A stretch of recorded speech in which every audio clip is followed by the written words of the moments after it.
they reversed the result of your fight. Yeah. Should they reverse the result of that fight as well? Just depends. Like if that changes the whole fight, if that gives Roach a victory, give him the victory. That's how you keep the integrity of the sport, right? That's why they suspended me, right? Keep the integrity. It looks like Tank is frustrated with all the criticism he's been getting from the knee he took during the Roach fight.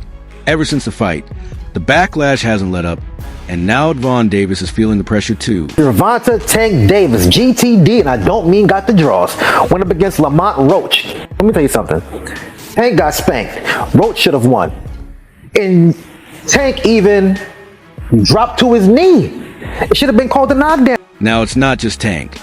A new video has surfaced of referee Willis being interviewed, and the situation is getting even more intense. Let's fill you in on what's happening. Did Gervonta Davis take a knee, and should he have been deducted a point? And in the end, lost that fight to Roach, in your opinion? Yeah, in my opinion, it was a draw. He take a knee. And plus, the corner go up. The same fans who used to cheer for him, and the analysts who once called him the most dangerous puncher in boxing, are now using one bad moment to tear Tank apart. The internet has been brutal, with memes everywhere, and suddenly, everyone has an opinion on what went down in the ring. Meanwhile, the New York State Athletic Commission is still looking into how referee Steve Willis handled the fight, making things even more dramatic. Just hours ago, Tank had enough. He vented his frustration, saying he's tired of how boxing operates. Boxing is trash, he said. Look at everyone bashing me. They're the same ones who bet on me. Tank pointed out how in boxing, if you lose once or have a rough night, people forget everything else and focus only on that bad moment. Boxing has become this thing where, you have to be undefeated for people to care about you, and that's all going to go. Tank isn't wrong. Since the fight, the focus hasn't been on his career, his power, or his dominance. It's been all about that one moment. The moment he dropped to a knee, the hesitation from referee Steve Willis, and the controversial call where Lamont Roach Jr. might have been robbed a legitimate knockdown. Suddenly, the conversation around Tank has shifted. The same people who once called him unstoppable are now saying he's vulnerable. Fighters who used to steer clear of mentioning his name are now throwing jabs, acting like this is their chance to challenge him. And perhaps the biggest slap in the face? People are now acting like Shakur Stevenson could easily take him on. To what may happen against Shakur Stevenson, I hear more about Shakur Stevenson after this fight than I hear about Lamont Roach, which I think is sad. That's what really set Tank off. He admitted he lost focus in the ring, but he's not backing down. I'll get back up and we'll see what everyone says, he said. I'll put all of them down. It's clear Tank isn't just reacting to the Roach fight. He's fed up with the disrespect. He's tired of hearing all the shots from analysts, fans, and other fighters. Tank is making it clear he won't back down. Meanwhile, the debate over the fight continues. The panel on the ProBox TV discussion made one thing clear. What happened in the ring was a mess. Veteran boxing writer Dan Raphael didn't hold back, saying that bad night by Willis cost Lamont Roach a championship and took away his chance to hand America's top fighter his first loss. A lot of things went wrong, and it all went against Lamont Roach. The question is about Gervonta Davis's power. What is his power like? Is he as hard a puncher as he's made out to be? If the best name that somebody could give me of somebody that he knocked out is a little dude who was at his, fourth weight? I can't read too much into that. Jack Rice, a respected former referee, along with trainer Stephen Bradman, Edwards, and former champions Chris Algieri and Paulie Malignaggi, all agreed that Roach's knockdown should have been called. They all felt that the way Willis handled the situation raised too many red flags. First, there was a hesitation in making the call. Then Tank turned his back and walked to his corner mid-round. And on top of all that, his trainer, Calvin Ford, was allowed to step in and wipe Tank's face with a towel. How does that happen? Malignaggi asked during the panel, how does a fighter just walk to his corner, get his face wiped, and the referee does nothing? That's insane. To me, I think I won the fight. Now, granted, 9th round should have been called a knockdown. 2 judges on the official scorecards gave him the round 10-9. If that was a knockdown, I win the round 10-8. That's a 3-point swing. Now, ProBox TV founder Gary Jonas, who also advises Roach, is pushing for the New York State Athletic Commission to overturn the fight's results. He has officially filed an appeal, arguing that Roach should be declared the winner. His reasoning? The knockdown was clear. Tank turned his back mid-fight, and Calvin Ford illegally stepped onto the ring apron. Any one of these should have been enough for Willis to take a point away from Tank. People make mistakes, but this always seems to favor the other side. Bradman Edwards pointed out. Many fans agree with that statement. When Tank was the undefeated superstar, everything seemed to go his way. But now that there's been a slip-up, people are questioning how boxing protects its biggest stars. Malik Nagy didn't hold back either, saying, "You can't call your own timeout. That's not how this works." Tank, you lost that fight. I mean, the only reason they gave you the fight was because you would make more money as a champion, but there's no way it's a draw, and they didn't call it a knockdown. If they called a knockdown, you lost that. While the commission is still reviewing the fight, Tank is focused on something else: revenge. He sees what's happening and knows that if he had knocked out Roach early, none of this would even be a conversation. He's aware that the same analysts criticizing him now would be praising his power if things had gone differently. And let's not forget the fighters who are now circling around him. Shakur Stevenson wasted no time throwing shade, implying that Tank's performance shows he can't hang with pure boxers. Ryan Garcia, of course, couldn't resist jumping in, clowning Tank on Twitter, saying, "Not so scary anymore, huh?" So when your foot's out, 1 foot out, you're going to get in the ring and you're going to have that moment where you got to step it up and it just won't come.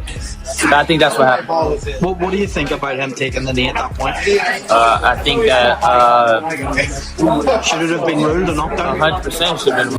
Even Devin Haney, who's had his own back and forth with Tank, made sure to remind everyone that real champions don't take knees. Tank isn't just hearing this, he's taking notes. For him, this is personal now. It's no longer about whether that knee should have been counted as a knockdown. It's about proving that one rough night doesn't erase everything he's accomplished. He's always been known as the most dangerous puncher in the division, and he's determined to remind the world why. "I'll put all of them down," he repeated. Thought he would, and I thought he won the fight personally. The no knockdown, that was like unheard of. It was the first time I've ever seen it with my own two eyes. And there's already talk of a rematch with Roach, but for Tank, that might not be enough. He's looking beyond Roach now. He wants to shut up everyone who's spoken negatively about him, and he's determined to erase this moment from history with a knockout so brutal that no one will ever mention the Roach fight again. However, the reality is this controversy won't go away easily. Even if the New York Commission doesn't overturn the result, this will remain a stain on Tank's legacy, at least for now. Fighters like Floyd Mayweather, Canelo Alvarez, and even Muhammad Ali all had their moments of doubt, but the difference lies in how they responded. As for Tank, his response is clear. This won't be his downfall. If anything, it's just the beginning of his next chapter. And history shows us one thing. When Tank is fired up, he's the most dangerous version of himself. I'm not sure, bro. I'm definitely not sure, but hopefully we could get it before. Nah, it probably won't be this year. Is that the one you want next? Even though Tank hates it, criticism is still coming from some of the biggest voices in boxing. Every day, the debate over his controversial moment grows louder, with more fighters, analysts, and even officials weighing in. The controversy isn't dying down. It's only getting worse. And now, the latest twist is adding even more fuel to the fire. A video has surfaced of referee Steve Willis being confronted about how he handled the situation. The clip, which quickly went viral, shows a fan catching Willis off guard and demanding answers about why he didn't score a knockdown when Tank dropped a one knee. The fan didn't hold back, calling Tank's move some B, while Willis, clearly uncomfortable, refused to comment. "I can't speak on that," Willis said. The fan pushed again. "Can't speak on that?" He did some B, though. Again, Willis shut it down, saying, "I can't speak on it. I can't. What you was thinking when Tank did that when he took the knee? What you was thinking when he took the knee? I can't get it. Can't think on that? Yeah. You did some bullshit though? I can't be. No personal opinion, nothing? Can't. Thank you. That response only made things worse. Many fans now see it as an admission that Willis knows he made a mistake, but is refusing to own up to it publicly. The fact that the referee who made the call is dodging conversation is giving Roach's team even more reason to push the result to be overturned. The fight itself ended in a majority draw, with one judge scoring it 115 to 113 for Davis, while the other two had it 114 to 114. But now, with all the pressure mounting, there's a real possibility that the outcome could be changed. The WBA's president, Gilberto Mendoza Jr., has already made his stance clear. Let me repeat, taking a knee without a punch shall be ruled a knockdown. It affected the result of the fight. That happened? You thought it was just an off night, or? Everybody has an off night. Everybody has an off night. I had a fucking off night with fucking crew. Everyone has a fucking off night. It's fucking boxing. You want to run that back with Cruz or what? It wasn't just Mendoza Jr. who thought Roach deserved the win. Fighters like Terrence Crawford and Ryan Garcia immediately spoke out, saying the wrong man had his hand raised. But the biggest bombshell yet came when Canelo Alvarez jumped into the conversation with even harsher words. Speaking on A-Brand and La Mañana, the undisputed super middleweight champion didn't just say Tank should have lost a round. He went further, saying he should have been disqualified. He took a knee. You need to lose like 10-8 that round at least, Canelo said. And plus, the corner goes up and puts a towel in his face. That's disqualification for sure. I'm talking about the rules. Did Gervonta Davis take a knee, and should he have been deducted a point? And in the end, lost that fight to Roach, in your opinion? Yeah, in my opinion, if it was a draw, he take a knee.